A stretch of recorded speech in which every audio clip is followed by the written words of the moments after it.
Guess what, everyone? It's finally time, the Urchin video. So we're gonna run around the show and talk about all the different Urchin baits out there at ICAST 2026. But we're starting off at the Hideup booth with Mr. Brian New, and we're gonna talk about what started it all here. We're gonna talk about the Coike full cast and some other things that are on the wall as well. So Brian, here's the full cast. So this is the one, it's the original one. Yep. That started this whole mess that we're in here. But what is special about this bait, and why is this one the deal?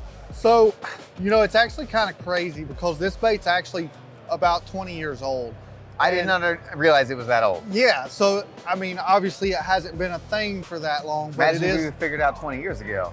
You know, Huh? Imagine if we Oh figured my out God, 20 years and ago. kept it to yourself? Yeah. So, but anyways, it was actually originally designed as a top water bait. And of course, you can definitely do it that way. Obviously, you're gonna go throw it weightless. But to me, and like, I'm a bait guy. Like, I love Hideup. Good friends with the owners of Hideup, but I'm gonna try other things. This is the best one, period, the end. What I've seen is it's the density of the plastic. Like, you want stuff to be soft, but it's according to what you're looking for in a bait. So if you're too soft, it's just gonna fold up. If you're too firm, it's not gonna do anything. The Hideups, they've got some magical formula that it's that right amount of stiffness to where, like, when it's just falling, all of those legs come alive. It doesn't just fold up. Okay. And when you pop it, it folds up and it instantly poofs back out. And I think really that's why the Hideup version is the champ. And it's that secondary motion of it, just that spring and lifelikeliness to it that is bringing it, that's attracting fish and just making it come alive in the water. I think so. I mean, us as fishermen, we want to answer. We want to think that we know what we're talking about. But at the end of the day, we'll never know if we do. What I do know is they all catch fish. Yeah. This catch more fish. All right, and then there's a bunch of other offerings out there. So we got like the 17s, and then you got like your little guys over here. I think these ones are the 8s or the 5s. We even got the micros. Yeah. So we just dropped those the other day on Tackle Warehouse. Those are tiny, tiny little guys. I honestly didn't even realize they were that small. I just saw a picture of it and thought that, you know, the legs are a little different or whatever, but that thing is, they're not messing around when they say micro. No, it's definitely micro. And like you said, it's kind of hard to really get the feel and see how big it really is or small it really is in a picture. And, you know, absolutely that's going to work for bass. But, you know, this concept, this deal works so good. Well, I'm a bass fisherman, but not everybody is. Maybe you like to catch bluegill, panfish, crappie, trout. I mean, this deal catches fish, but it catches more than just bass. So yeah, totally. You definitely have other sizes to fill that gap. And like some of these other sizes, when are you adding this into your fishing? And what scenarios are you looking for to maybe go to these smaller ones or like the 17? I think, to me, several things come into play, like the size of the fish that are in the fishery that you're, you know, we know what size fish are. You go to Lake Fork, you want something big. Yeah. You go smallmouth, spotted bass, maybe not so big. I mean, this is the suplex. We didn't even talk about that. Yeah, that thing is gnarly. Huge. So the full cast is 24 millimeters, the ball. This is 32. Yeah, I mean, just the box it comes in is outrageous. So it's bigger than my hand. So is that the biggest one in the lineup? It is. So when you throw in that one, is that like a Lake Fork, Gunnersville, like big fish type of fishery? For sure. So kind of getting back to what you're saying, if I'm fishing for a fish over, say, 3.5 pounds, I'm gonna go full cast. You know, to me, like the suplex is kind of like, oh, well, let's pull out the glide. Let's pull out the big boy. Like, okay, I got a good limit. Might as well, you know, I don't need a lot of bites. Let's throw the biggest thing I can throw. Coming down in size though, like the 17 is what I learned the Coike with. This was the 17 and caught so many fish, smallmouth, spots, largemouth, everything across the board. But water clarity, I think, to me, one thing I think gets overlooked is like waves. when it's wavier. Yeah. Even if the water's clear, you need something that's going to stand out a little bit more. So just when there's turbulent water, you just need a bigger profile. Correct. And so size of fish, water clarity, and type of fish. Yep. And also, like, what do these fish eat? Like a smallmouth, I mean, absolutely, they can eat the 17. They can eat the full cast. Yeah. But smallmouth, like, they eat a lot of little bugs. They like small stuff. So the kaya, or, you know, the micro, the mini, like, those are gonna be great options for smallmouth. Is there times when there's too much pressure? Because like everyone's throwing one now and everyone's trying to get a big one. Is there times when that the small one is becoming more effective even on big fish just from pressure? You know, we're still so young into this. Yeah. You know, yes, of course, yeah, it's been out 20 years. It's been fairly popular for a year. Mm-hmm. It's been extremely popular for 3 months. Yeah. So it's still very young. We're still learning as we go, but okay. Absolutely, I think so. And I think backing up, you know, all the tournaments are being won on the full cast. Well, I think, and I say that, all the national tournaments that we're seeing, I think the reason for that is the lakes that they're going to, you know, Eufaula, Rayburn, Santee, Pasquotank. These are great big giant bass fisheries. But when you're going to a place where it's going to be, you know, 3-pounders of big ones, that's when you need to go down to these. Absolutely, I think so. And dude, I've caught plenty of 6-7-pounders on a 17. Yeah. So don't think you're not going to catch big fish on it. Yeah, but it's definitely the new craze, and Hideup was here from the start. You making these things. I had no idea it was a top water to begin with. So super interesting. That's how it started and how it's evolved from, and just a new technique that's taken the bass fishing by storm. And Brian, thank you very much for kind of giving us a little bit more knowledge on this stuff and giving us rundown on kind of the Hideup lineup. And I wish I could say that these are all available right now, but as you guys know how it works, trying to get your hands on these Hideups, and you guys know the best. I can't even get them. Yeah, so they're extremely hard to get, but we'll keep you guys updated, of course, on social, all of our platforms. When we get a shipment and we're gonna have a drop, you guys will be the first ones to know. Thanks for watching. All right, I'm here in the Fisher Dyer booth with Dylan, and we're gonna talk about the Anomaly. And this one's a little bit different than some of the other Urchins we've seen out there. We've seen a lot of them. Yeah. And so tell us a little bit about this one and kind of what makes this one unique and how it's kind of fitting into your fishing. Yeah, absolutely. So off the bat, you can tell we've got living rubber strands in there. Gives it a really nice looking pulsing action in the water. Obviously, you're fishing this thing like a jerk bait. And then the other key feature is its fluke style tails on it. Just a little something different on the market besides all these other Coike baits that are coming out. I've definitely been putting it to use on the Bassmaster Opens and some of my local lakes, so it's definitely a bait that you guys should check out. See this one. So like with these, the different legs on this one, are you getting maybe a little faster sink rate because it's got less appendages on it? Yep, a little bit faster sink rate. Obviously not as much drag as it's sinking through the water or as you're jerking it as well. So, I mean, you can definitely like lighten up the weight if you want to slow it down. How are you rigging these ones? I'm going straight treble hook, Nico weight. Straight treble hook and Nico weight. So that is the Anomaly. That one's been really hot seller for us. It's got, you know, it's kind of a hybrid between a dice and an Urchin. So you got the Urchin legs, but the skirt in there. So something really cool. This one's from Fisher Dye. Down in the Rapala Crush City booth with one of our favorites, Mr. Carl Jacobson. And we're gonna talk about the new CEO, which is cool from Rapala. You guys always got these moles to really see the details in these things. So what's up with this thing? This is a fish catcher machine. Obviously, you know, Crush City, they don't just, you know, bring a bait out unless, one, it's different and it has all these little aspects to it that make it different to just not appeal to your eyes, but to the fish and the castability. And one of them is this core shot that they've put in the middle. This is made of the Super TPE. Super durable, not gonna rip, you're gonna have it a long time, but what comes with that is it floats.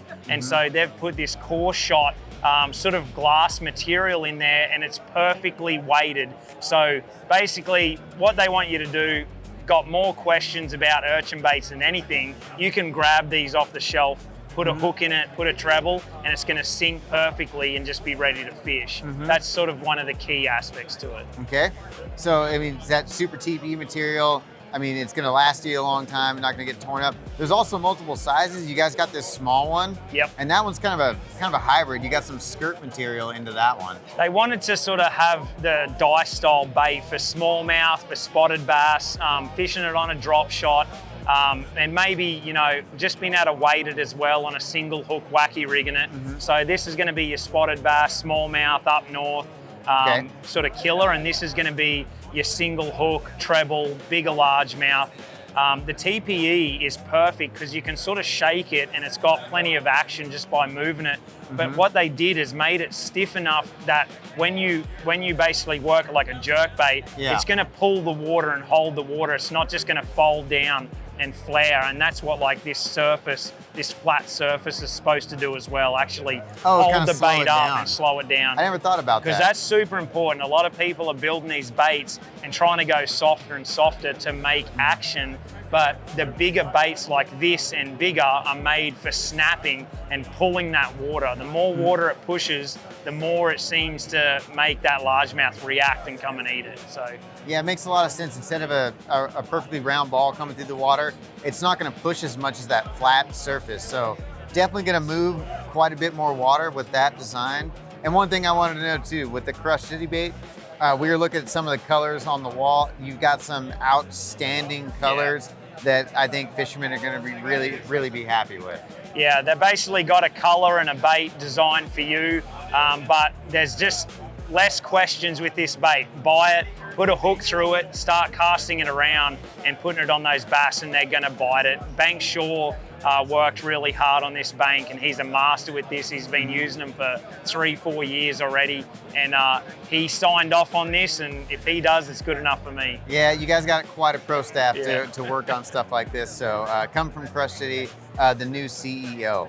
All right, we're here at the Strike King booth and we got the Chuker. So you guys got all the sizes and some really cool colors. I'm here with Tristan McCormick. Yep.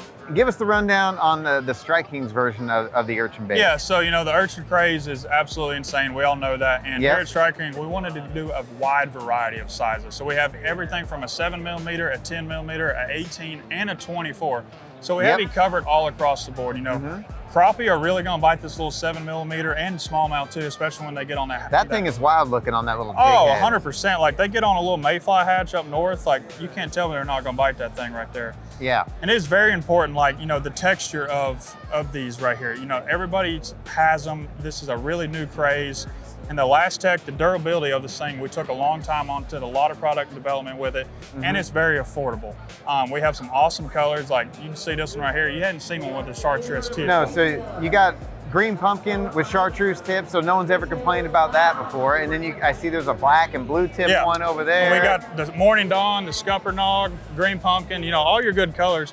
But here's one of the best things I really like about the Chuker. And what we did, we wanted to make it user friendly. So when you try to store this thing, everybody knows how hard they are to store. Oh yeah. So this literally comes in the package and it slides right in, like, you know, the Imakatsu box, the 3000 Deep Series. Oh, so it's made to go into a Plano. It's made just for the Plano or whatever box, the Deep Series, it just slides right in there. It comes in the package like this. That's pretty nice. So we really wanted to take our time on that and really dial that in. So the brand new Chuker is absolutely awesome. Yeah, we just found out about these, so I'm sure we're gonna try to get these up on the website, tacklewarehouse.com, as quick as possible, but that is a cool feature I didn't even know about, that it comes in that little packaging that actually goes into a divider system, which is genius. So you're already kind of solving two problems at once. You know, one, being able to get one of these baits, and then two, being able to store that bait. And it's very affordable too. Yeah, you know, and you're gonna get a great price from point. $7.99 to $14.99. So has you covered all across the board. So you're not spending $500 on eBay. Exactly. So saving a little money as well. That's the new Chuker from Strike King. All right, I'm in the Japan Import Tackle booth. I'm with Carlos, and we're gonna talk about one of the most interesting Urchin baits that I've seen come through this year in all the ICAST releases. This is ICAST, the Dumbbell Crab. Carlos, like, you got this thing rigged up kind of how you do it, and that is a really unique Urchin style bait compared to some of the other ones that we're seeing. Yeah, it's some more finesse, right? It gives you a little bit better hookup ratio because it has that little gap in there, but it just has these two little sides, like little dumbbells pretty much. And the way we have it rigged up is with the size 1 shot rig hook. Okay. With a little 3.5 to 1.8 gram weight. and then SN7 swivel on there. So this is just like a homemade Jika rig. So it's like a finesse little Jika rig, and then, you know, it's like a double Urchin. So is that middle portion just really, is that just helping you rig baits easier? Exactly. Okay. But you're still getting like kind of the same profile and same kind of action. Correct. And you could also use it on a weighted wacky hook. You know, the ones with the little ball head? Yeah. So like that's how most people are doing it in Japan. Yeah. So the weighted wacky hooks, you know, I think call like the Zappu heads. Exactly. And like a flick shake style head. There's a bunch of them on the market that I always forget all the names of them, but I know exactly what you're talking about, you know, fishing a wacky and that's head. the easier way to do it, right? Because nobody wants to really tweak it unless you're not like me. Yeah, but you know, tackle dorks, we like to mess with stuff. I like how clean that rig is, you know, having the line tie out with the swivel and then having on the back there your weight on the back. I like how this one's rigged up versus, you know, throwing like the weighted wacky hook. But I can see that, you know, that weighted wacky hook, it's gonna put that weight on there, and the way those are shaped, how you get that hook point out, it's gonna give you that same kind of hookup. So always on the roof of the mouth too, because of the way the weight is over here, that hook point's always gonna be right on top. So increasing your hookup ratio. Exactly. And then you get this is a smaller Urchin bait. So where is this one kind of playing? Really coming into play here? So we're from Chicago, right? So we're up north, so smallmouth, ponds, small lakes, BFS. Okay. Perfect. So if you need to downsize your profile, you know, clear water, like I said, smallmouth, you're fishing spotted bass, stuff like that. That's one that you might want to check out. I mean, put it on the radar. Little Imakatsu dumbbell crab. So exciting new Urchin bait there from Imakatsu. I'm in the Yamamoto booth with one of my favorite anglers to follow, Tai Ao, with the new Yamamoto Unis, a bunch of different variations of these.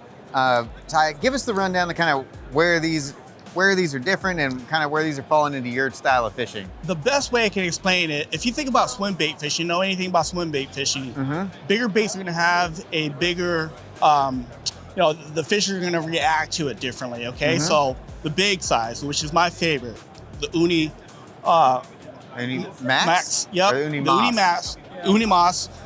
This guy right here is equivalent to throwing like 8-9-inch swim bait. It's gonna get your really big fish, 6, all the way up to 9-pounders. We're catching multiple fish over 10-pounders back in Arizona throwing this guy. Our lakes, just a heads up, I'm gonna give you guys a tip ahead of time. If the lake, if the fish haven't seen it, you can catch them on top. You work it like a minnow, they'll go up and smoke it.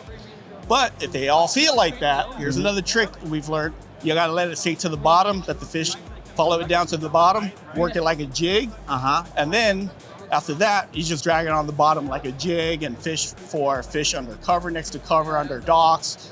Great way to draw these big fish out with this guy. This guy is like an in-between. This guy right here, if I'm fishing on a fishery that has a lot of fish, a good quality fish there might be a 3-pounder, I'm throwing this guy. Depending on the fishery, like a Havasu, they like bigger baits there. I'll throw this guy, it's just a mid-size uni, and then the regular uni here. Great for smallmouth fishing and spotted bass. So it has smallmouth, spotted bass. I'm just trying to catch a lot of fish. I'm throwing that guy right there. I think Ty just gave up a few secrets that no one else is probably willing to give up, and you probably just made a lot of people mad. So if you weren't paying attention to that, you need to wind that back and remember those tips, because that's something that I haven't heard yet. And I just found out today from Brian New that they were originally designed 20 years ago as a topwater bait. So something a little bit different, but the little tricks about letting it go to the bottom and you know, fishing on top. Maybe, I bet a lot of people are not trying, and something that is probably, people are gonna have to start doing different stuff with them and fishing them different ways to start getting bit, because they're seeing a lot of them, and it's gonna be all about trying to have a different presentation out there. And you know just as well as anyone growing up on the West Coast on tough fisheries and clear water fisheries and just tons and tons of pressure, you know how hard it is to get those fish to bite, especially on new techniques. You kind of have to be ahead of the curve, and you really got to set yourself apart from the rest of the pack. Yeah, what's interesting about this, last year, it was like throwing a live shad out at these baits. I mean, they're just eating it, coming up, it was easy. It reminded me a lot like the Alabama rig. When it first came out, I thought all my wintertime fishing problems were over. 3 years later, can't even get bit on it. So we started coming out with, you know, better rigs like the G-Funk rig. I'm a big fan of that. That's the most finessey type rig. I think you guys sell a lot of those. But again, this technique here, Again, if the fish have already been conditioned to eating it on top, you just need to try a different presentation. Maybe it's the sink rate. Some of them I'll throw as much as ½ ounce on this, on the Ryugi hangers. And then sometimes I'll, plug it with a nail weight with a treble hook like a lot of guys are doing. So a lot of different ways to rig this. And final thing, we're catching them on a free rig too with this guy. A lot of notes have just gotten taken right now, folks. So Ty, thank you very much for all the hot secrets. And we're excited to get these in at Tackle Warehouse. And this is a crazy thing and you need to stay ahead of it while you can. So check these new baits out from Yamamoto at Tackle Warehouse. All right, we're in the G-Ratt booth with Garrett and we're gonna talk about their new Urchin baits. I know we got the Papa Web, which I've already got to see earlier this year. And then you got an even bigger one that we didn't know about. Let's talk about both of these. Right on. So thanks Tackle Warehouse for coming by, giving us some time today. So our Papa Web is 21 millimeter at the core. We knew that we wanted to do something different, right? Like everyone in this industry with Urchin rigs are all kind of producing the same style knockoff. They're not changing anything up. It's got a straight appendage that's just, they're all too similar. So I wanted to fork it and put a little ball in the end of it because I think they're eating a fry ball when they eat this. I really do. Like if you notice in the winter how much harder it is to catch them versus in the springtime, the warmer water when the fries around, they eat it like crazy. So we did that with the Papa Web. We got that coming in 22 colors. You're gonna retail $16.99, 2 per pack. And then we already knew that we needed the big one. So everyone loves look at that thing. Everyone loves a grandpa.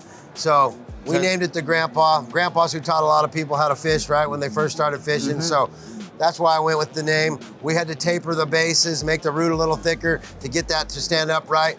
Our TPE materials, the special concoction, there's only one other company that actually runs it out of this material, and that is the Coike. But I'll tell you, that Grandpa is business. We're on about a 6 to 8 pound average right now at Clear Lake on them. They're eating that thing alive, and I'm gonna tell you, we'll have that in 10 colors. That's gonna retail for $24.99, 1 per pack, 25 millimeter at the core. And you guys better get yourself some Papa Webs and Grandpa Webs because they're gonna pop some big ones. These are big, giant baits. These are awesome. And they've got a little sneaky rigging thing coming out that we're gonna cover in a different video. You're definitely gonna wanna stay tuned because we'll be right back here at G-Ratt. But that's gonna wrap up the best Urchin baits of ICAST 2026. If you wanna check them all out, go on over to tacklewarehouse.com.